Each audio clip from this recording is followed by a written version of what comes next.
Welcome to my podcast. You can be unstoppable. My name is Ewelina Szczeblewska and I am very honored to bring to you episode number 14. And today I will be discussing how mindfulness can help you in dealing with stress. I will start today's episode with a quote by Ringu Tulku Rinpoche, which says, "We have to work on our reactions, our emotions, and our habitual tendencies. Mindfulness enables us to find out what is happening. Then we can apply whatever technique or ways we have learned. We also apply them with mindfulness.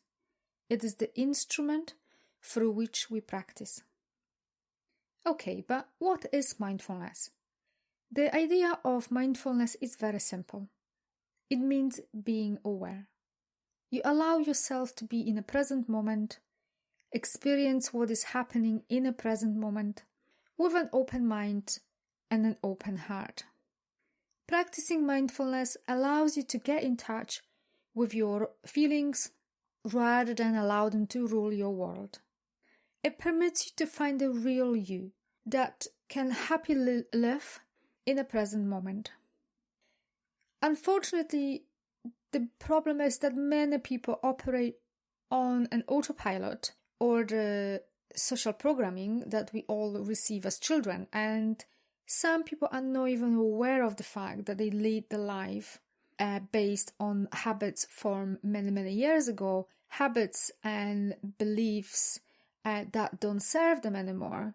And once they can recognize that their past rules the present and future, then and only then they can change that through mindfulness or hypnosis so that they can experience happiness in their life even more.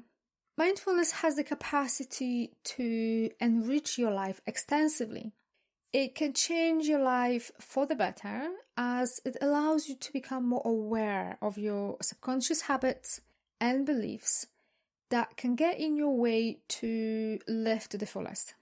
Habits and beliefs that may be the reason why you procrastinate, have low confidence, or maybe feel unworthy.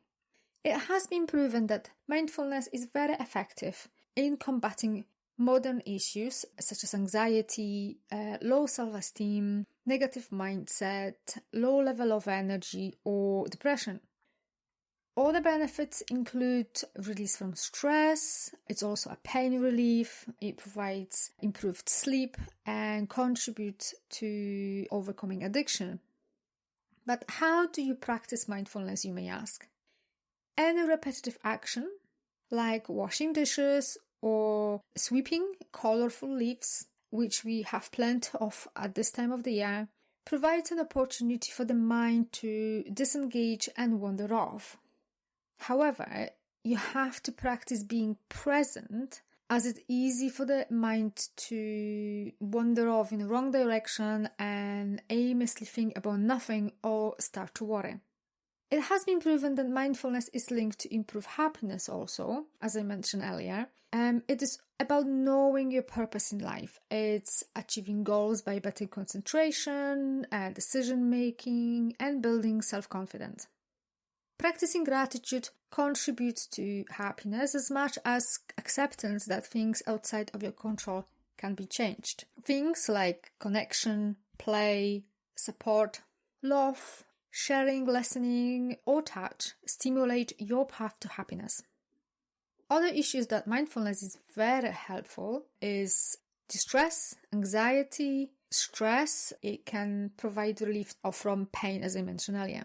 There has been much research done around cognitive behavioral therapy and mindfulness-based cognitive therapy and how that type of therapy helps with depression. And it helps people suffering from acute depression to get in touch with their thoughts, feelings, sensations, and actions. Mindfulness-based cognitive therapy helps people to understand what triggers their depression in the first place, why they get trapped in a negative loopy thoughts.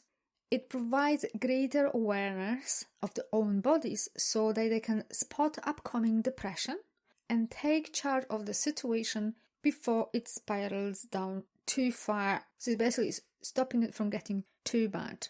However, even in normal life situations such as having a baby, struggling with work-life balance, or any other modern life issues, mindfulness can be very helpful.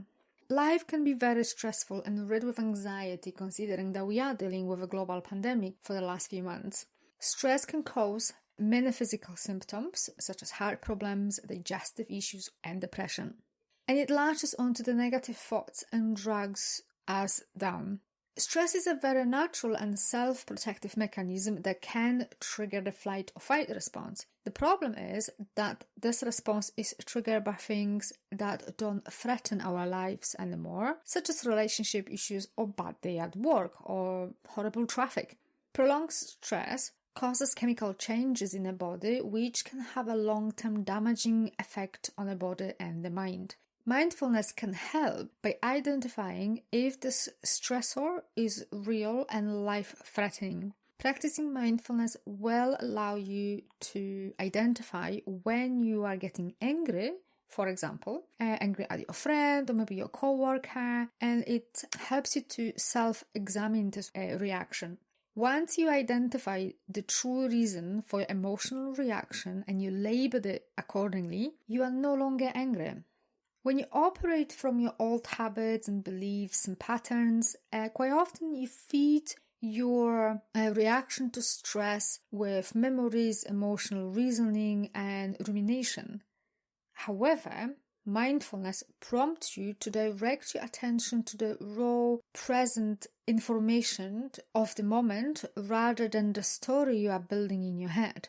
When you are mindful of your body, the reaction to a stressful situation is shorter and less extensive. And the next time that happens, you basically stop building that stress, that chemical buildup in your body over and over again. You are able to break your negative thoughts.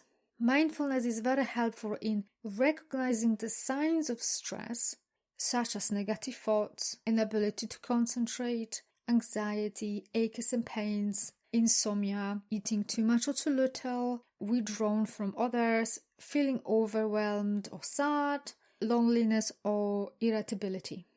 And practical steps to reduce stress in your life include things like practicing saying no when you need to. As much as possible, avoid stressful situations, practice deep breathing, exercise regularly, take long walks while experiencing the great outdoors, get enough quality sleep, eat a healthy and well-balanced diet. You see, when we were hunter-gatherers, the only way we could deal with stress was to run away as far as possible and as quickly as possible from the threat, which most likely was probably a tiger. Well, it's not exactly why you will have a stressful reaction at the moment, and it's not very helpful in the modern world, so it's also very important to recognize what are the escape routes that you developed in order to cope.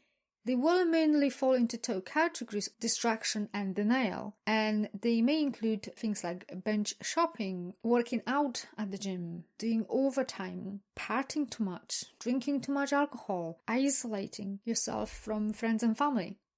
You see, running away doesn't solve anything, as the issue is still there. It's not getting resolved. And an anxious mind may find very difficult to recognize which activities are avoidant and which are part of a balanced life. And the key principle in mindfulness is to confront the issue in the present moment with compassion and awareness. Thoughts and emotions don't have power over you unless you let them take over your life. It is about facing your discomfort, analyzing how it arises into existence. Recognize that all of it is a valid experience from which you can learn and grow.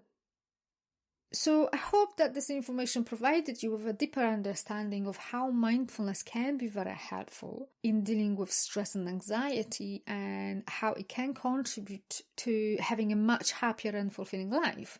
And I will finish with a quote by Rinpoche Tulku Rinpoche. It's a kind of a food for thought for you.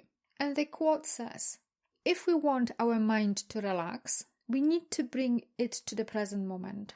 When we are in contact with our body, the present moment, things cannot disturb us. We bring ease into the mind by relaxing it and allowing it to be as natural as possible. Just be completely normal, but just completely be now. Thank you very much for listening, and if you think this podcast is of value, then please share it with friends and family. If you would like to work with me, then you can book a consultation by following a link located in the description of this podcast.